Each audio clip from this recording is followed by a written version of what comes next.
नमस्कार दोस्तों।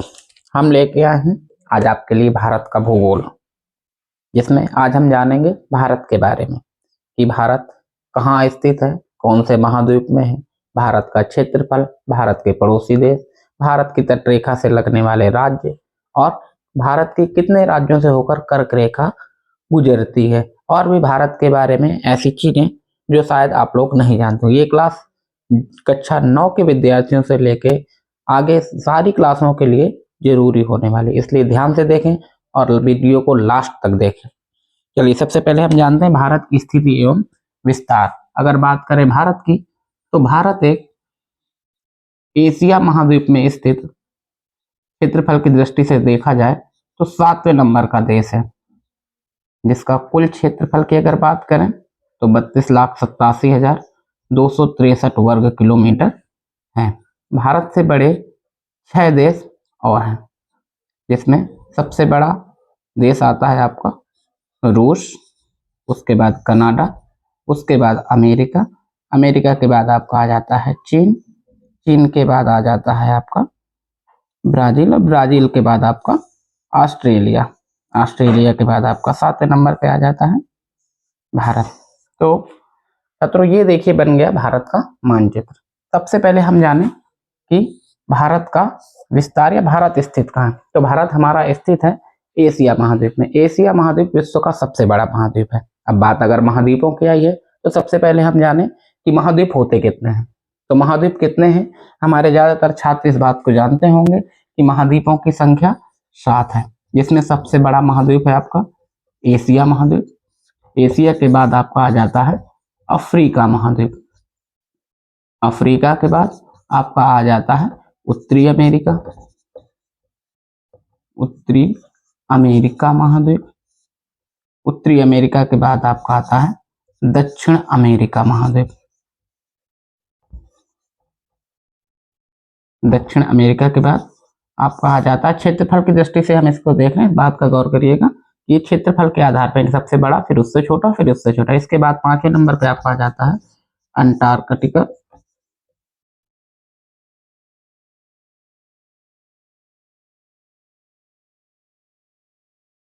नंबर पे आपका आ जाता है यूरोप, और फिर आ जाता है आपका ऑस्ट्रेलिया। तो ये हैं आपके 7 महाद्वीप। अगर महाद्वीप के बारे में जानते होंगे तो महासागर के बारे में भी जानते होंगे कि महासागरों की संख्या कितनी है, 5, जिसमें सबसे बड़ा महासागर है आपका प्रशांत महासागर। प्रशांत महासागर के बाद बात करें तो आपका आ जाता है आंध्र महासागर।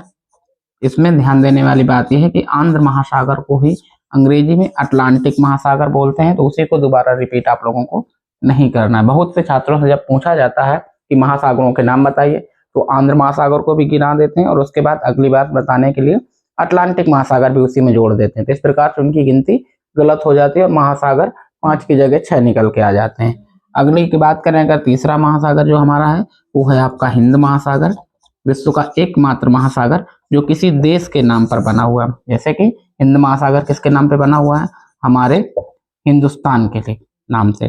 5वें महासागर की बात करें तो आपका आ जाता है दक्षिणी महासागर, और अगर लास्ट 5वें के महासागर की बात करें तो आर्कटिक महासागर। तो ये बात हो गई महाद्वीप और महासागरों की। हम चलते हैं अपने टॉपिक पर, जहां बात कर रहे थे हम भारत के बारे में। तो भारत को हमने बताया कि कौन से महाद्वीप में स्थित है, तो भारत हमारा एशिया महाद्वीप में स्थित है। एशिया विश्व का सबसे बड़ा महाद्वीप है। एशिया के बाद आपका आता है अफ्रीका महाद्वीप। एशिया महाद्वीप में स्थित भारत उत्तरी गोलार्ध में स्थित है। उत्तरी गोलार्ध में यानी अगर आप लोगों ने पढ़ा होगा, देखा होगा कि जो पृथ्वी है एक तरीके से पूरा एक गोलाकार, जिस प्रकार से हम कहते हैं इस प्रकार से है। इस गोले को हम एक तरीके से क्या कहते हैं, अर्धगोला, बीच से बांट दें, और इस गोले को बीच से बांटने वाली रेखा को ही हम लोग बोलते हैं, यानी ये पूरी पृथ्वी जो है गोल हो गई, और गोल पृथ्वी के बीच से एक रेखा गुजर रही है, यानी एक पृथ्वी को ही हम क्या बोलते हैं, भूमि बोलते हैं, और भूमि को मध्य से काटने वाली रेखा, इसीलिए इस रेखा का नाम भी क्या है, भूमध्य रेखा। और इसी रेखा को बोलते हैं 0 डिग्री अक्षांश रेखा, और 0 डिग्री अक्षांश रेखा को ही हम बोलते हैं विषुवत रेखा के नाम से भी जानते हैं। इसी में जो ऊपर वाला गोलार्ध है इसी को हम बोलते हैं उत्तरी गोलार्ध और नीचे वाले गोलार्ध को बोलते हैं दक्षिण गोलार्ध। भारत कौन से गोलार्ध में स्थित हुआ? उत्तरी गोलार्ध में स्थित है। भारत का कुल क्षेत्रफल हम कितना बताए थे कि भारत का कुल क्षेत्रफल है 32,87,263 वर्ग किलोमीटर, जो विश्व में कौन से नंबर पे आता है? 7वें नंबर पर। अगर बात करें कि विश्व में 7वें नंबर पर आता है भारत, तो 6 बड़े देश कौन कौन से हैं आपको पहले ही बता चुके। सबसे बड़ा विश्व का देश है रूस, दूसरे नंबर पे आपका आता है कनाडा, तीसरे नंबर पे आपका आ जाता है अमेरिका, चौथे नंबर पे आपका आ जाता है चीन, पांचवें नंबर पे आ जाता है आपका ब्राजील और छठवें नंबर पे आ जाता है आपका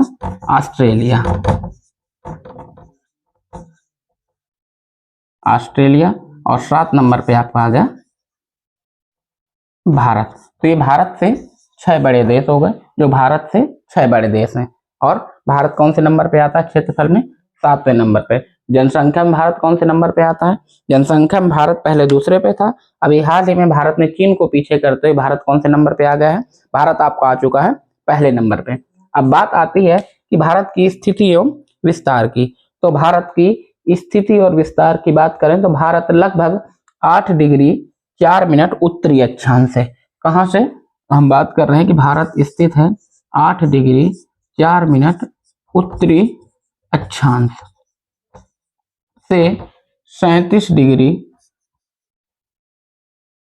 6 मिनट उत्तरी अक्षांश।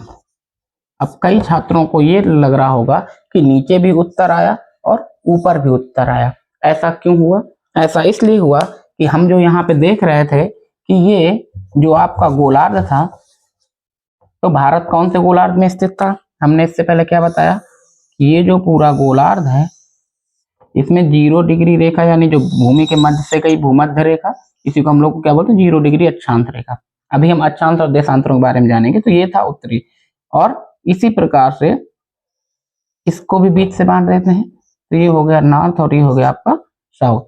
तो अगर आपने कहीं भी मानचित्र लगे हुए देखे होंगे, इस बात का आप लोगों ने गौर किया होगा कि मानचित्र में कुछ रेखाएं पड़ी होती हैं। जो बच्चे नहीं जानते तो देखते होंगे किसी भी मानचित्र में इस प्रकार की रेखाएं पड़ी रहती हैं, कुछ ऊपर से नीचे की ओर इस प्रकार से, और कुछ रेखाएं होती हैं इस प्रकार से दाएं से बाएं की ओर। तो अब बात यह है कि ये रेखाएं हैं क्या और इनकी क्या जरूरत पड़ी। तो थोड़ा इनके बारे में थोड़ा जान लेते हैं कि इन रेखाओं की जरूरत क्यों पड़ी। इन रेखाओं की जरूरत, ये तो एक तरीके से देखा जाए तो सिर्फ काल्पनिक रेखाएं थी, यानी जो पृथ्वी के बीच से पृथ्वी को बांट रही थी। तो ये कौन हो गई? भूमध्य रेखा। इसके बारे में पहले चर्चा, इसी को हम लोग क्या बोले? 0 डिग्री अक्षांश रेखा। तो इसमें जो पृथ्वी के ऊपर से लेके नीचे तक यानी दक्षिणी ध्रुव से लेकर उत्तरी ध्रुव तक में एक लंबा से इधर रेखाएं खींची गई, यानी ये उत्तर था तो ये दक्षिण। तो इधर क्या था? इधर आपका पूरब और इधर पश्चिम। इधर पूरब पश्चिम अगर बात करें तो जो आपका अक्षांश होगा ये कहां से? पश्चिम से पूरब की ओर, यानी ये जो काल्पनिक रेखाएं ये कहां खींची गई? पश्चिम से पूरब की ओर। यानी इसकी अगर आप लोगों से डेफिनेशन या परिभाषा पूछता तो आप लोग इसको कैसे परिभाषित करेंगे कि ग्लोब पर या मानचित्र पर पश्चिम से पूर्व की ओर खींची गई काल्पनिक रेखाएं को ही हम क्या बोलते हैं? अक्षांश रेखाएं बोलते हैं। और इन्हीं अक्षांश रेखाओं की कुल संख्या कितनी होती है? अक्षांश रेखाओं की संख्या होती है आपकी 180। अब 180 में उत्तर भी है और दक्षिण भी है, तो 90 अक्षांश रेखाएं उत्तर की हो गई और 90 अक्षांश रेखाएं दक्षिण की होगी। यानी 0 से लेके 1 हुआ होगा, फिर 2 हुआ होगा, 3 4 5 6 करते हुए कहां तक गया होगा? नॉर्थ यानी 90 तक। तो इसी में भारत की शुरुआत कहां से होती है? यानी 8 डिग्री उत्तर अक्षांश, यानी 1 से लेके 8वां यहां कहीं आ गया होगा, 8 से लेके, यानी भारत कहीं इस बीच में इस जगह पर स्थित होगा। अभी ये तो था सिर्फ अक्षांशीय विस्तार। अभी इनकी जरूरत क्यों पड़ी, अभी इसी के बारे में हम चर्चा करने वाले हैं कि इन काल्पनिक रेखाओं की जरूरत क्यों पड़ी।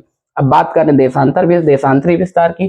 देशांतरी विस्तार में भारत का देशांतरी विस्तार हम क्या देखते हैं कि भारत का देशांतरी विस्तार कहाँ शुरू है?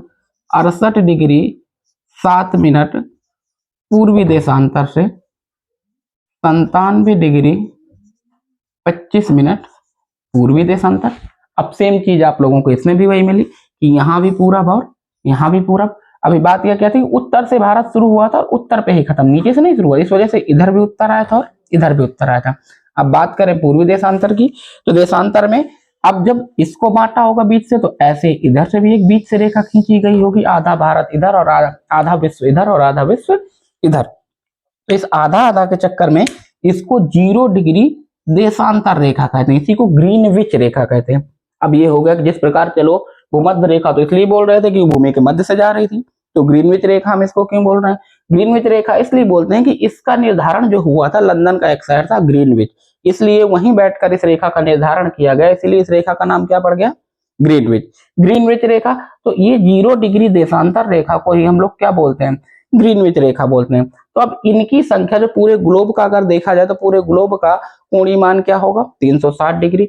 तो इसमें कितनी रेखाएं बनी होंगी, जो अब इसकी बात करें देशांतर रेखाओं की, तो देशांतर रेखाओं की परिभाषा क्या है, अक्षांश की क्या थी कि पश्चिम से पूर्व ग्लोब पर या मानचित्र पर पश्चिम से पूर्व की ओर खींची गई काल्पनिक रेखाओं को हम क्या कह रहे थे, अक्षांश रेखाएं।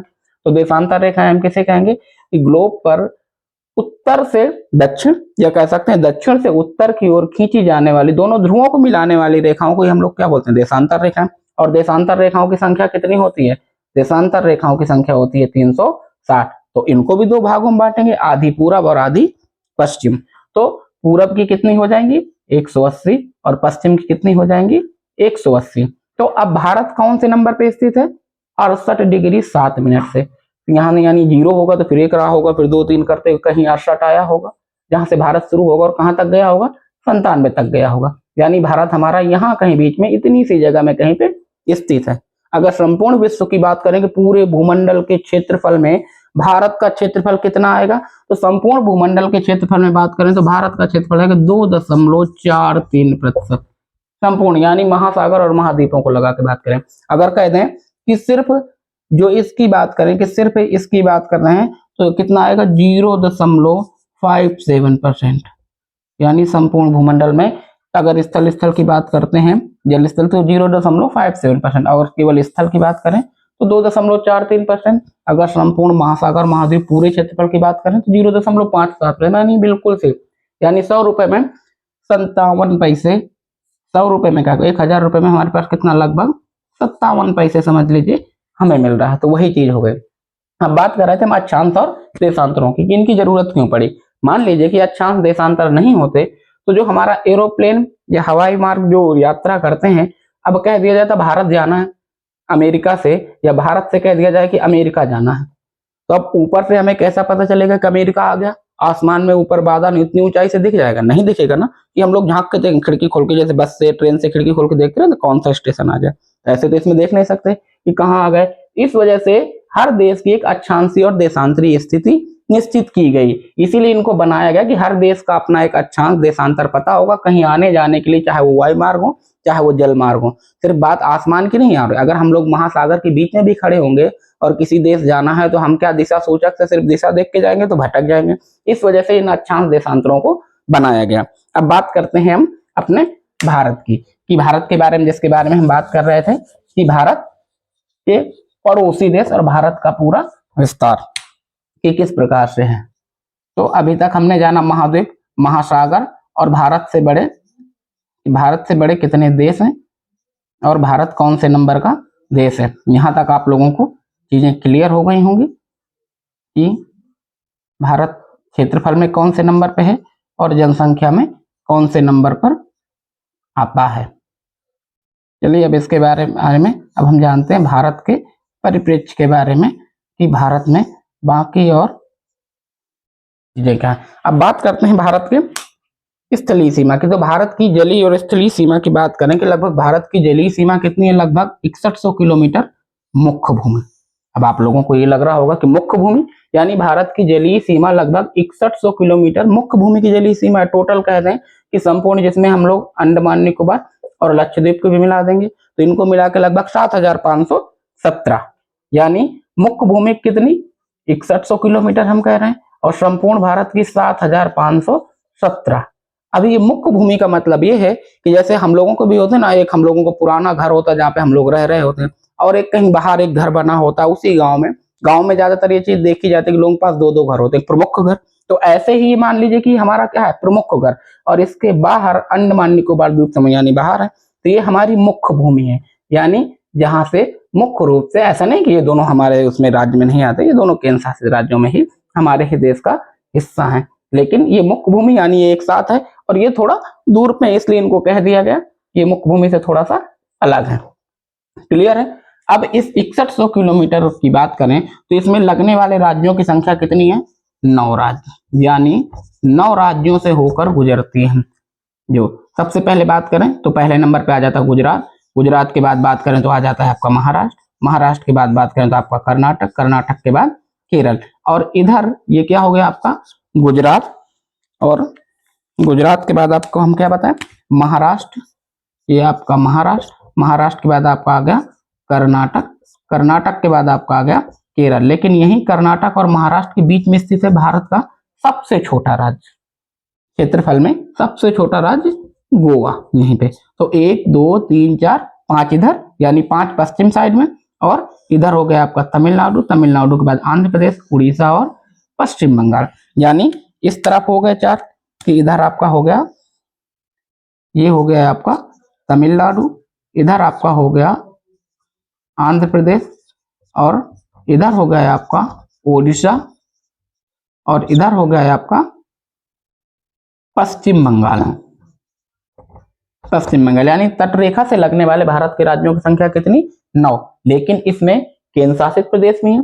केंद्र शासित प्रदेश भारत में सबसे पहले, इनके बारे में हम पढ़ लें, बाद में केंद्र शासित पढ़ेंगे कि प्रमुख राज्य कितने। तो अगर भारत का राजनीतिक विभाजन देखा जाए तो भारत में प्रमुख राज्य कितने हैं, 28, और केंद्र शासित कितने, 8। अगर आपसे क्वेश्चन पूछता है कि भारत का सबसे नवीनतम केंद्र शासित राज्य कौन सा है, तो है आपका दादरा नगर हवेली। अब आप लोग सोचेंगे दादरा नगर हवेली क्योंकि सबसे बाद में तो आपका लद्दाख और जम्मू कश्मीर बनाया गया, जम्मू कश्मीर को तोड़कर, तो ऐसा नहीं है, इसके बाद जम्मू कश्मीर को तो तोड़ के बनाया ही गया 2 राज्य, लेकिन उसके बाद दादरा नगर हवेली और दमन और दीव दोनों को आपस में मिला दिया गया। तो सबसे लास्ट में बनने वाला आपका केंद्र शासित राज्य कौन सा था, दादरा नगर हवेली। अगर ऐसा कोई क्वेश्चन पूछता है तो उसको गलत नहीं करना। तो भारत में 28 राज्य, 8 केंद्र शासित प्रदेश है। अगर बात करें 8 केंद्र शासित प्रदेश कौन कौन से हैं, तो सबसे पहले आपका ऊपर आ जाता है लद्दाख, लद्दाख के बाद आपका आ जाता है जम्मू कश्मीर, जम्मू कश्मीर के बाद आपका आ जाता है चंडीगढ़, चंडीगढ़ के बाद आपका आ जाता है दिल्ली, दिल्ली के बाद आपका आ जाता है दादरा नगर हवेली जिसकी राजधानी क्या है, दमन। इसके बाद आ जाता है आपका पांडिचेरी, पांडिचेरी के बाद आपका आ जाता है अंडमान निकोबार और लक्षद्वीप। तो ये आपके 8 केंद्र शासित राज्य हो गए। भारत की तटीय सीमा तटरेखा यानी कितनी, लगभग 6100 किलोमीटर बताएगी। 6100 किलोमीटर में अगर क्वेश्चन कई बार पूछता है कि सबसे लंबी तटरेखा वाला राज्य कौन सा है, तो सबसे लंबी तटरेखा वाला राज्य कौन सा है आपका, गुजरात। और अगर पूछ ले क्वेश्चन को दक्षिण भारत में सबसे लंबी तटरेखा वाला राज्य कौन सा है, तो वो फिर आपका कौन सा हो जाता है, आंध्र प्रदेश। चलिए ज्यादा तो हो गया। अगर उसने पूछ लिया कि भारत की सबसे कम तटरेखा वाला राज्य कौन सा है, तो वो है आपका गोवा। ये बात तो हो गई आपकी तटरेखा की। अब बात करें इसके पड़ोसी देशों की, कि भारत में पड़ोसी देश कहाँ है, और सबसे बड़ा पड़ोसी देश यानी सर्वाधिक पड़ोसी राज्य से कौन से राज्य से हमारी सीमा सर्वाधिक लगती है। तो भारत के पड़ोसी देशों की अगर बात करें तो सब भारत में चीन, पाकिस्तान, बांग्लादेश, म्यांमार, श्रीलंका, ये सब भारत के क्या हैं, पड़ोसी देश हैं। यानी कहते हैं ना कि आस पड़ोस में, जैसे हम लोगों के घरों में पड़ोसी होते हैं ना कि जो बगल में रह रहा है तो हमने क्या कह दिया, पड़ोसी हैं हमारे, ऐसे ये भी हमारे क्या है, एक तरीके से ये हमारे देश के पड़ोसी हैं।